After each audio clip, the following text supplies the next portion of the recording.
Welcome to the Build Your Reiki Business podcast. I'm Christian of Standing Stones Healing, founder of the Reiki Business Collective and creator of the Build Your Reiki Business program, sending blessings and best wishes to your Reiki business.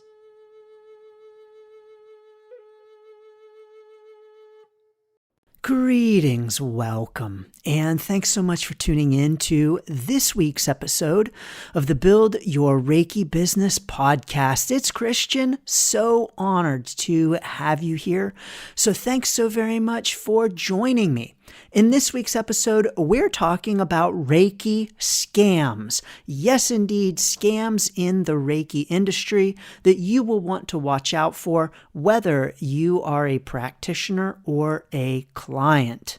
But first, I want to invite you to join my free Reiki Business Ready class happening this February 2025. So this is a live 4-week class being held on Sundays in February that is based on my new Reiki Business Ready book. It is geared toward practitioners considering starting a Reiki business because it is all about being Reiki business ready and having those discussions. But no matter where you are on your Reiki business journey, you are welcome to join us as well. You can learn more and register at standingstoneshealing.com/ready class. The link is down below. Reiki, whether we like to realize it and think about it or not, is a great industry for scamming. And this is because Reiki is so largely unregulated. The unregulated nature of our beloved Reiki industry means that it is a great opportunity for scammers. Not only is the fact that Reiki is largely unregulated a huge contributing factor in scamming, but also the fact that Reiki is increasingly in demand and holistic services in general are increasingly in demand. So this too contributes to making Reiki a great opportunity for scammers. And finally, a third reason why Reiki is a great space for scammers is that we as practitioners, most of us, typically speaking, I speak for myself and I'm probably speaking for you too, that we get into Reiki and we want to have a Reiki business because we want to help people. We have the desire to help, and we have the desire to use Reiki to help people because we know Reiki can be really helpful. But this desire that we have to help others means that we are often bringing compassion and a helping spirit that is often very open and really feels an emotional pull to help. Now, Reiki practitioners are also often Reiki clients. And not only as practitioners are we subject to potential scamming, but also as clients. And when we are a Reiki client, we're often in an emotional state when we are reaching out and looking for help. And in this kind of state, we too are maybe a little bit more easily scammed, because we're simply looking for answers and assistance with our needs and challenges. Now, the first scam that we're going to discuss is the client appointment scam. And you may have been the subject of this scam. It is actually rather common, and we've had conversations about this exact scam in the Reiki Business Collective, and I'm always surprised by how many people say, yes, I've had this experience too, and it's a scam, watch out. But what will happen is that you will receive a DM or an email from some unknown person. And this scam often targets newer practitioners, not necessarily, but oftentimes newer practitioners are targeted because newer practitioners might be challenged with clients and get very excited by someone reaching out to them who they don't know for a session. But you'll receive a DM, an email, some kind of contact from someone unknown you don't know. And this person is often urgently seeking an appointment, like they really need help.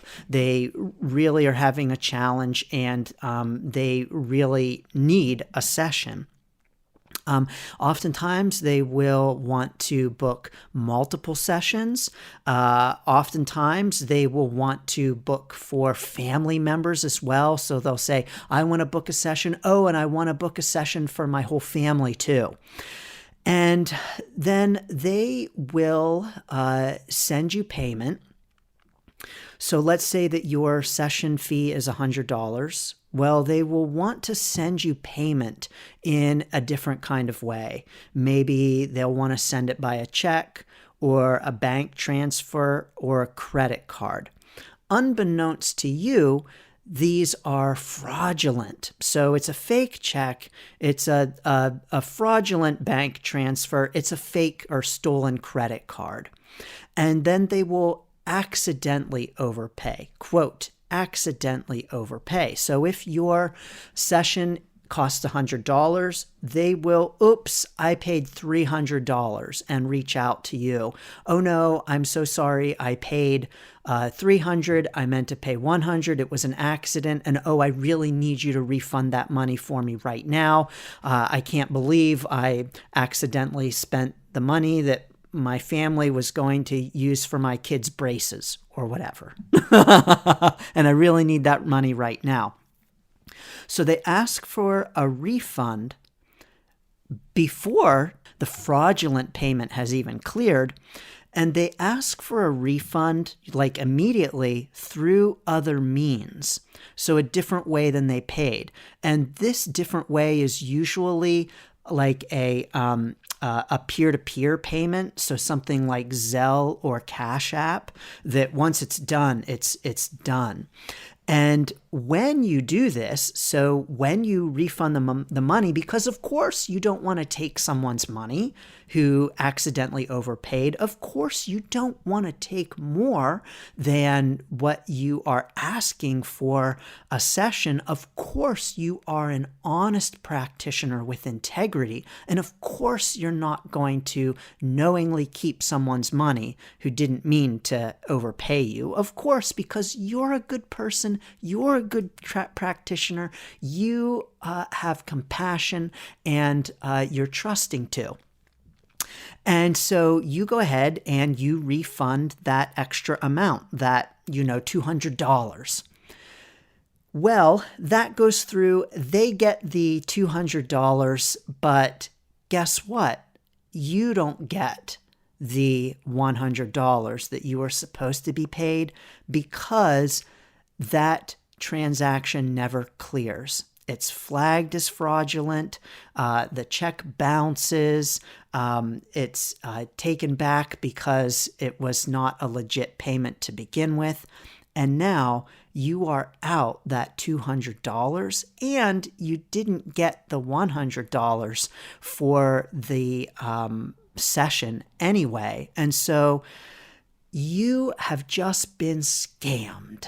And that is completely unfair and uncool. And if it has happened to you, you are not alone. But I hope that if you have ever had this kind of outreach from a stranger wanting a session, that you indeed have recognized that it sounds fishy, it sounds scammy, and you have not followed through. But in your excitement, especially as a newer practitioner, very excited to have someone who wants to pay you, please release judgment of yourself if this has happened to you.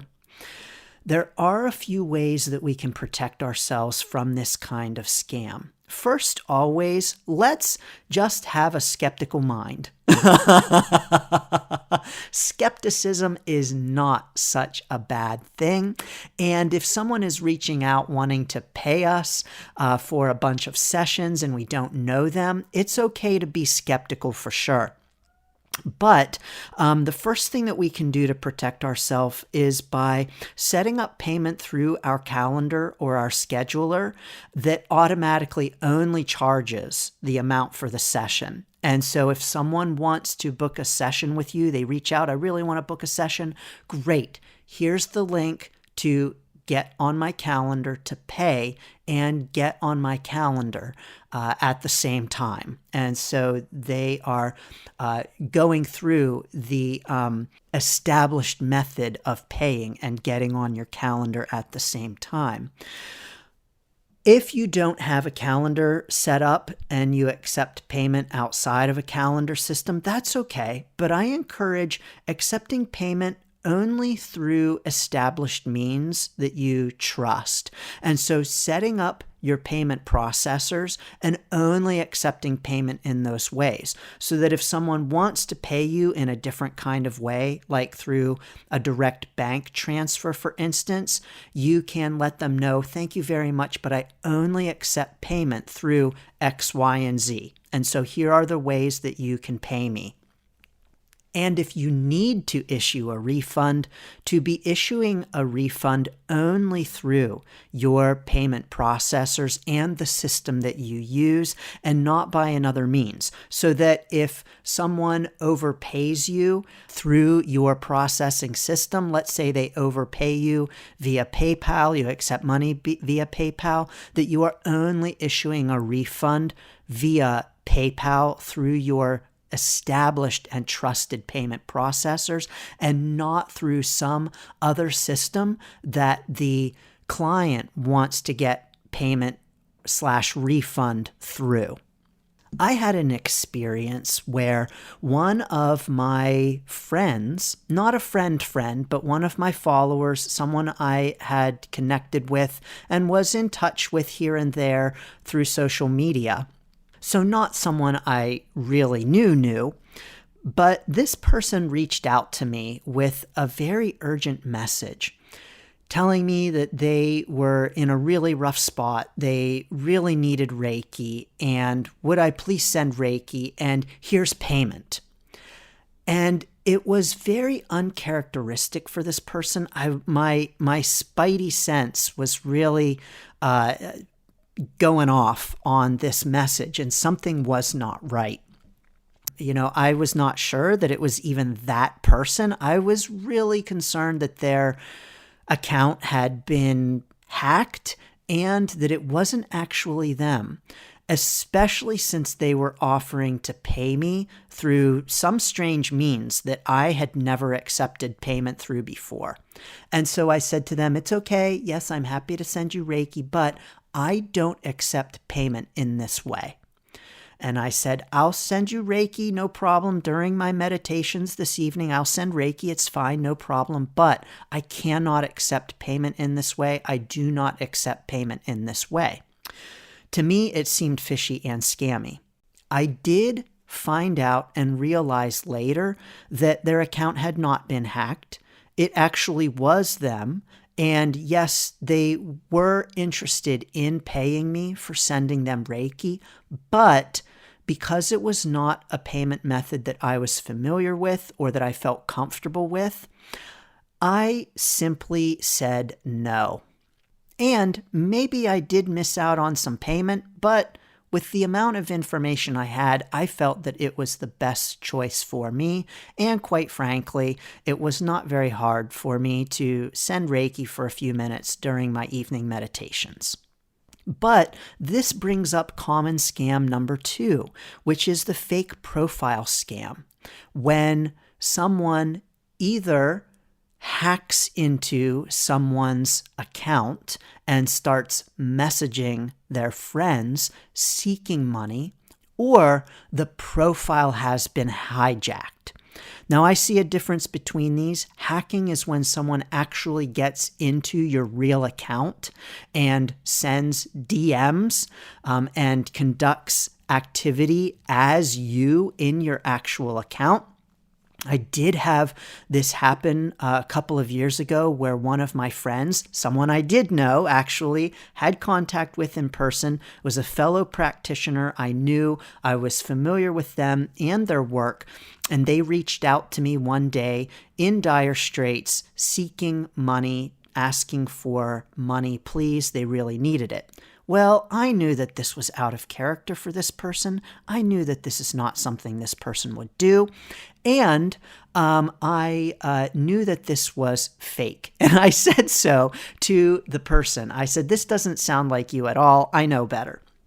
And I went to reach out, went to send the practitioner an email to say, hey, I got this. And they sent me an email first saying, if you got this message, it was not me. And I said, no worries. I knew it wasn't you. But we need to be on the lookout for those kinds of scams because they can indeed happen. Again, it's always appropriate for us to be skeptical and to have some skepticism. And so if you're getting messages from someone that are, seeking money, seeking help, and they just seem out of character, it's okay to be skeptical. It's okay to ask some questions. It's okay to not send money straight away.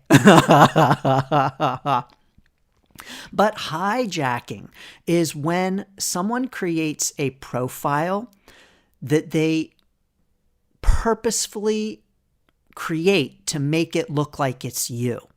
And so your profile has been hijacked when someone creates a fake profile of you, uses your picture, maybe copies some of your most recent posts, and reaches out to your friends and followers offering Reiki sessions or readings or things like that.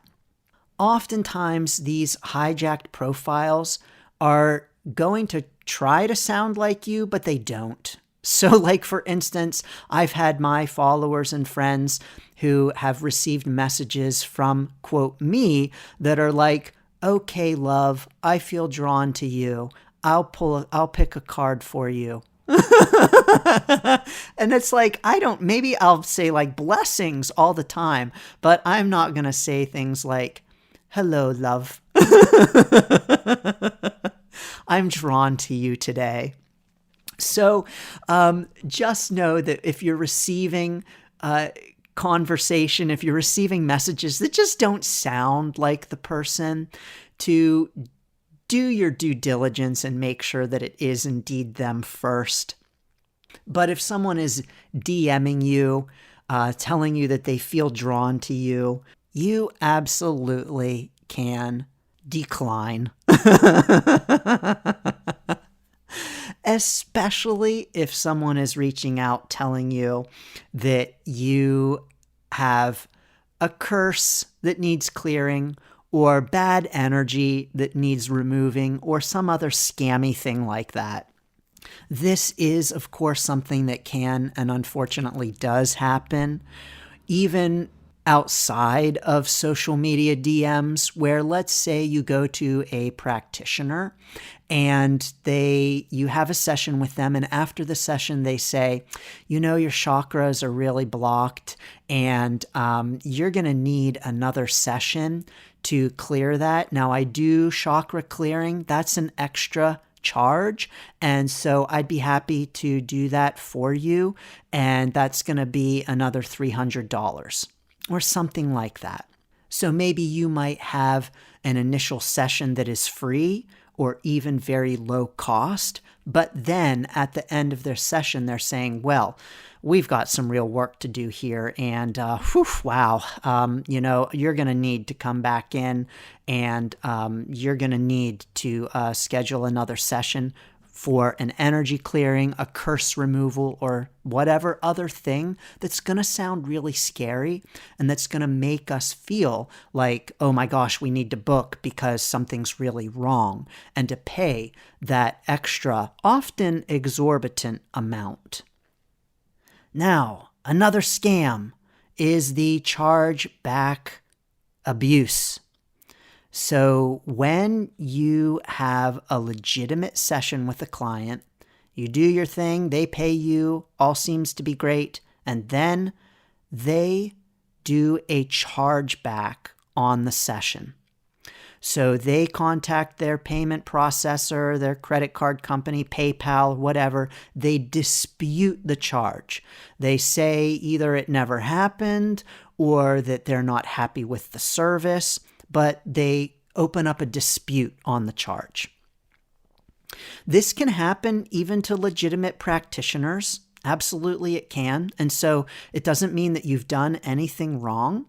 But if this happens to you, I encourage doing a few things. First of all, document everything and have documentation of the session, of the payment, of your communication with the client, and etc. to prove that the session actually happened, that you did provide service to the client, and that everything was conducted as far as your business process is concerned.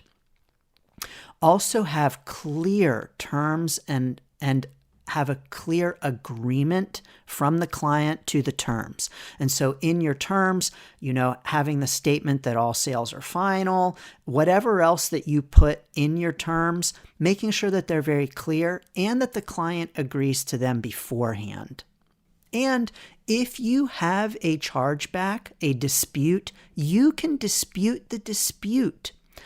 I recommend being open with the company that is investigating the dispute to provide them with all documentation and requests, and to especially dispute the dispute if there's been no contact from the client.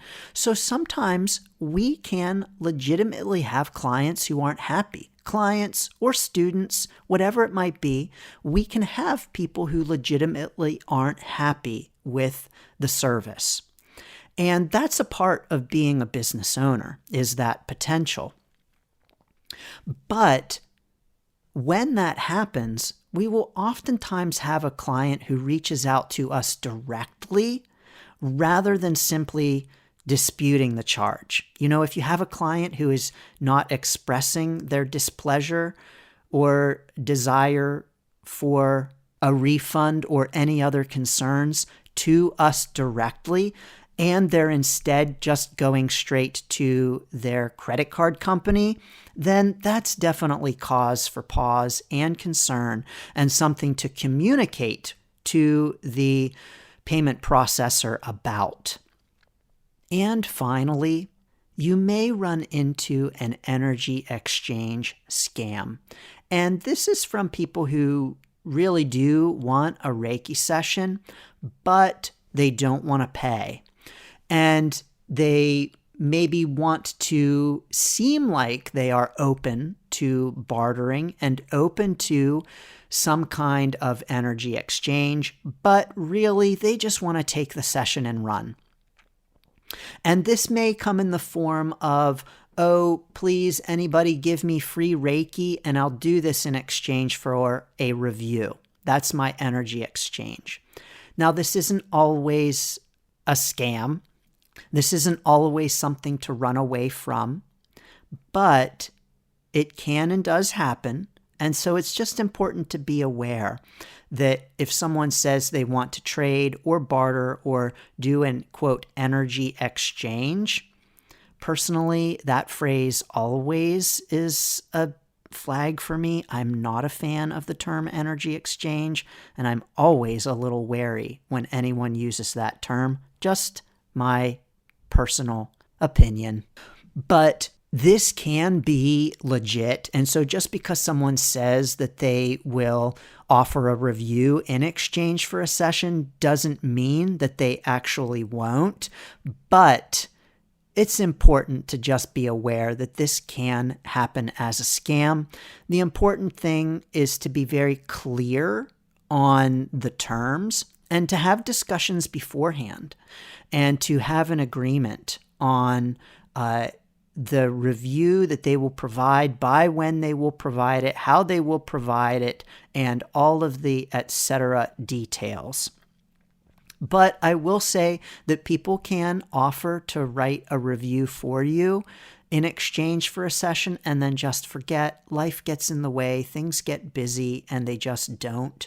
And so it doesn't mean that you've been scammed, but the energy exchange for Reiki scams do exist, and this is something that can happen. I do recommend, if you're a practitioner looking for reviews, rather than responding to those kinds of requests, create your own request for reviews in exchange for Reiki or looking for practice or whatever. So what I'm saying is, as if you are a newer practitioner looking for reviews, as the practitioner, you put out the request rather than responding to a request for Reiki in exchange for a review or something else. If that makes sense, you be the requester rather than responding to the request. But above all, no matter what, definitely research all practitioners and teachers. And definitely check, if you are a client, a potential student, definitely check the practitioner or teacher's website for specifics. So very general websites can be a result of bad marketing, but they can also be a red flag. And so if you go to a practitioner's website and there's really nothing very personal about them, it's very general, it's hard to really learn about them, or there are no links to any other kind of social media or any other way to get to know them, that's maybe not a red flag, because it could just be really poor marketing. And so it's not necessarily a red flag, but it's definitely an indication to look deeper into the practitioner or the teacher, because that know, like, and trust factor is very important. So if you're considering a particular practitioner or teacher, I recommend spending some time getting to know them before scheduling an appointment, so that you know that they're going to show up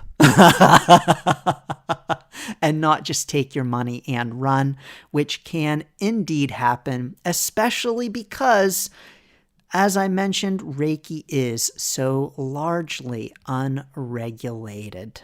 So, have you been contacted by a potential client that was scammy?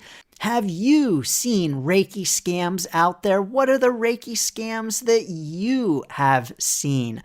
Join us in the Reiki Business Collective Facebook group and tell us all about it at facebook.com/groups/Reiki Biz. Sending lots of blessings and best wishes to your Reiki business. Thanks for tuning in to the Build Your Reiki Business podcast. Please like, share, subscribe, and send to a friend. Learn more about the Build Your Reiki Business program at standingstoneshealing.com/build. Sending blessings and best wishes to your Reiki business.